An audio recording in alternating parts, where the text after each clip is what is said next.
welcome to this explainer. Okay, picture this. You've got a beautiful garden and you decide to plant one of the world's absolute favorite fruits, strawberries. Now, strawberries are technically perennials, meaning, they survive the winter and bounce back year after year.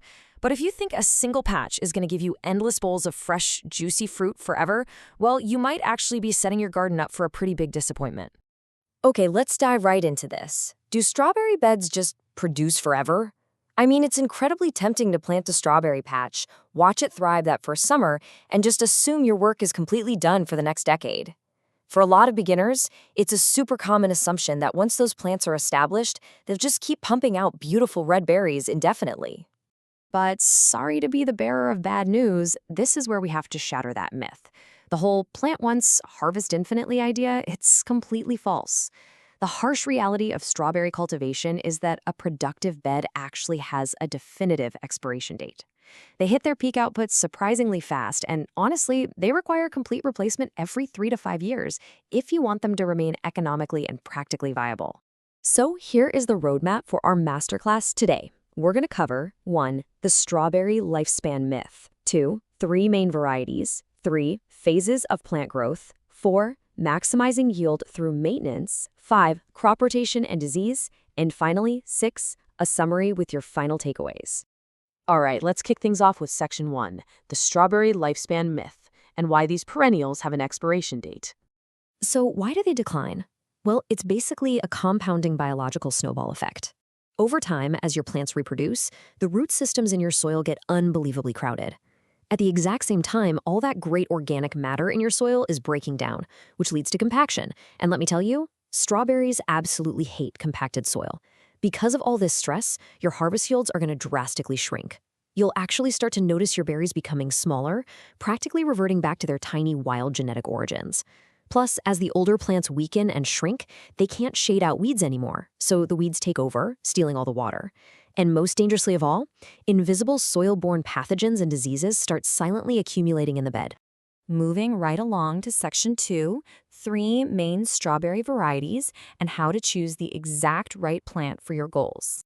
Now, what's really interesting about this is how distinctly different these 3 varieties behave. June-bearing plants, they give you one massive, concentrated 3-week crop in early summer, and they produce a ton of runners.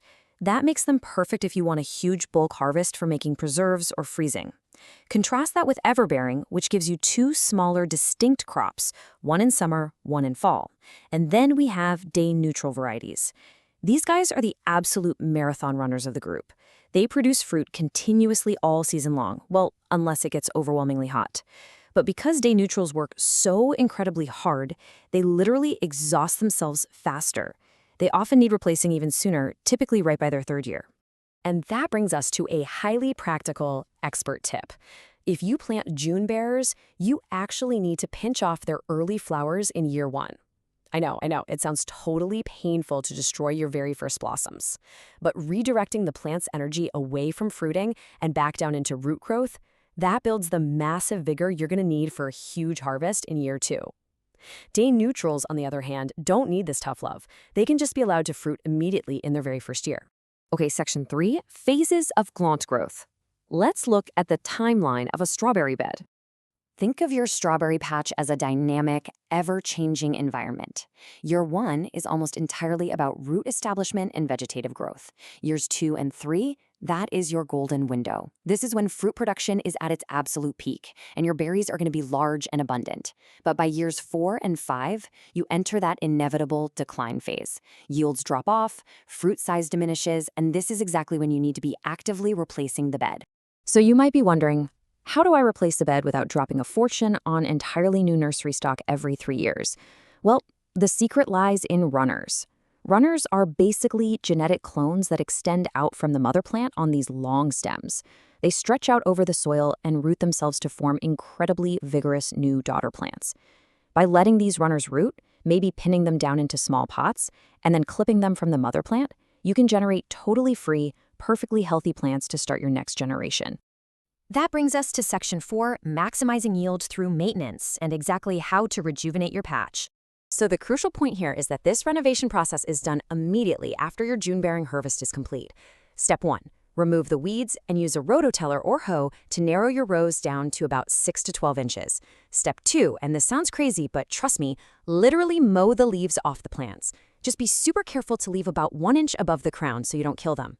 Step 3, thin out the old mother plants and weak runners so you have 3 to 4 inches of space between your strong daughter plants. Finally, apply about 5 pounds of a balanced 10-10-10 fertilizer per 100 feet of row and give them a really deep watering.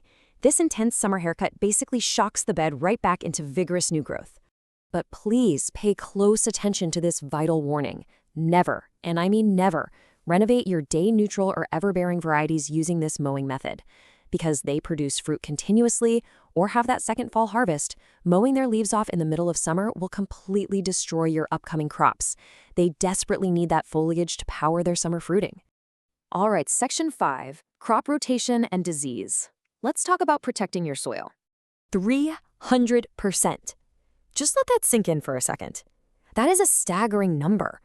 According to agricultural research, cases of a deadly pathogen called Fusarium wilt can spike by 300% if you fail to rotate plant families out of a bed after 2 years of continuous planting.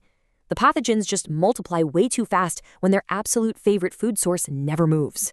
See, strawberries are highly susceptible to several really devastating soil diseases. Black root rot destroys the fine feeder roots, the interior core turns rusty brown while the outside turns black. Then there's red steel, which is a fungal rot where spores literally swim in wet, cool soil to infect your plants, turning the root cores reddish-brown. And then we have verticillium wilt. This one brings us to a golden rule in gardening. Never plant strawberries in soil where nightshades like tomatoes, potatoes, peppers, or eggplant were recently grown. Those crops act like massive incubators for the verticillium pathogen. And this brilliantly illustrates how simply separating related plant families acts like an invisible force field against these soil-borne pathogens. By keeping nightshades just 50 feet away, you achieve a 78% risk reduction. Spacing brassicas 20 feet apart, that yields a massive 91% risk reduction. Physical spacing, when you combine it with time, literally starves the pathogens right out of your soil. So, what exactly do you do with the dirt when a bed is finally retired? Well, you plant cover crops, also known as green manures. Mustard acts as a natural biofumigant. When it's tilled into the dirt, it releases compounds called isothiocyanates that actually eliminate harmful fungus. Cereal rye inhibits fungal growth and reduces microscopic pests called nematodes by 65%. And hairy vetch? That adds vital nitrogen right back into the soil while suppressing fusarium. These cover crops are actively healing your soil during its fallow period. Finally, we've made it to Section 6. Summary and final takeaways for ensuring your evergreen success. I really want to cement the science here with this highly authoritative quote from SARE Research. Quote, "The key to successful rotation is understanding that different plant families have different nutrient needs and susceptibilities.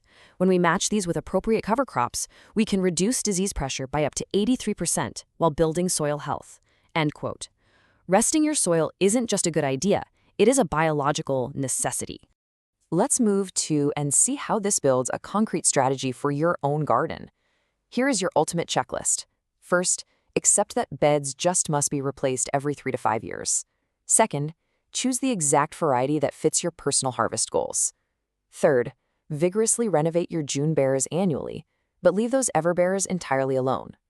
Fourth, implement a strict 3-year crop rotation. Fifth, track your planting locations meticulously so you never follow nightshades with strawberries. And finally, use those powerful cover crops we talked about to biofumigate and restore your exhausted soil. Because at the end of the day, a strawberry bed is essentially a ticking clock counting down to year 4 or 5. By accepting this fact and designing your 3-year crop rotation map right now, you ensure that your garden remains healthy, incredibly diverse, and super productive for decades to come, rather than succumbing to exhaustion and disease. So knowing that the clock is ticking, what will you plant next in its place? Start designing that crop rotation map today. Just a quick disclaimer before we wrap up. While all the strategies we've discussed today are completely data-backed, you should always consult your local agricultural experts and conduct proper soil tests before implementing these practices, just because climate and soil conditions vary so widely depending on where you live. Thank you so much for joining me for this explainer, and hey, happy planting!